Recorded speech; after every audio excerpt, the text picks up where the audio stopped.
Welcome to the third of 8 videos looking at the human resource frame. And during this particular frame, we're going to follow up on the previous discussions of McGregor's Theory X and Theory Y. And hopefully you enjoyed the short Charlie Chaplin movie, Modern Times, with the focus on the factory scene. And what we're going to do now is start off by looking at coping strategies when you have these kind of Theory X managers running an organization. And then from there, we're going to look at this within a modern context of changing the employee contract by either moving towards a lean and mean organization or investing in people. And so should be a fairly short video looking at these elements. Let's start out by looking at those coping strategies. And so there's 6 of them that are listed here by Argyris. And Argyris has looked at what do you do when you have these kind of Theory X managers on top of you. So you've got this withdrawal through chronic absenteeism or by quitting. You stay there, but you start to withdraw psychologically, and thus you're indifferent, passive, or apathetic. You know, if you're going to yell and scream at me, then that's fine. Why should I engage? I'll just wait to be yelled and screamed at. And while that is occurring, I'll have my shields on high. Because there's not really anything I can do about it. So they're becoming passive. Others become active. All right, so they're going to start trying to resist by sabotaging the manager, restricting output, deception, feather bedding, or the actual sabotage of what's going on.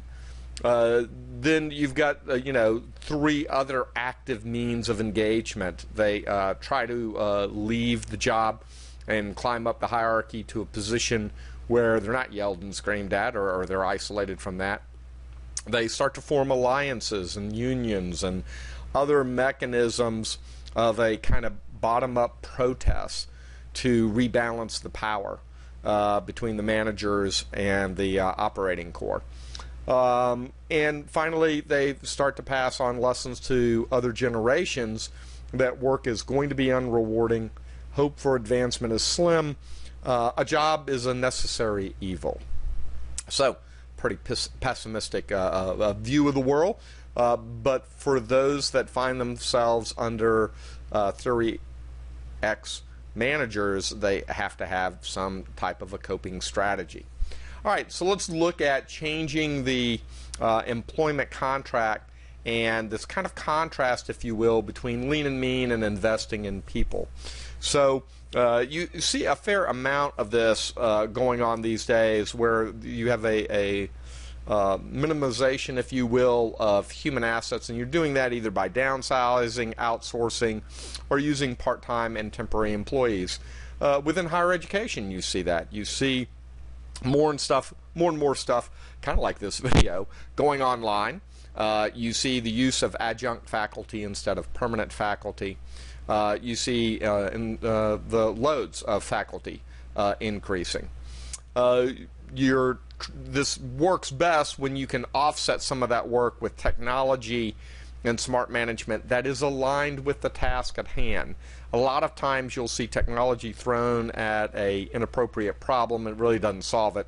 Or you've got the right technology, but you don't have the support of management, and so the use of that technology is undermined. You make this investment, but you never realize the full potential of that investment because you don't have management behind that.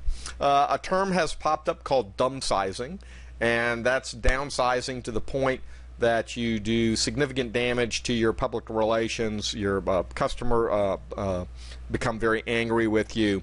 Your employees become angry with you, and your suppliers do as well. And there are a couple of examples on that. You should Google the term and see who pops up as dumsizing.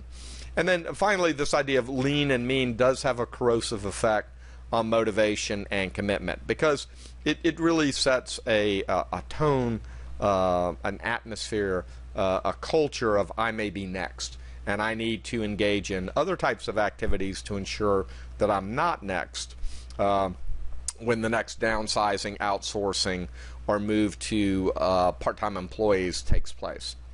On the other side, you've got this idea of investing in people, and that is hire and hire well, and in good times and in bad, keep those employees that you've invested so much money in, and make them not only well trained but loyal, so that you don't have this turbulence within the workforce. You're not constantly replacing employees, having to retrain them, bring them up to speed, only for them to leave you and go to a competitor or to a different employer. So, this is perceived as being a power source, a competitive advantage for that particular company in terms of the ability to maintain that loyal workforce. All right, well, guess what? That concludes this kind of short video where we were looking at coping strategies for Theory X managers, and that was really built upon our look at Theory X and Y, and then looking at Charlie Chaplin's kind of humorous little video of the factory scene from modern times. And what we're going to do in the next video is to look at the basic human resource strategies, and we're actually going to spend 2 different videos going through those basic resource strategies. So look forward to seeing you in the next video, and that's all for now.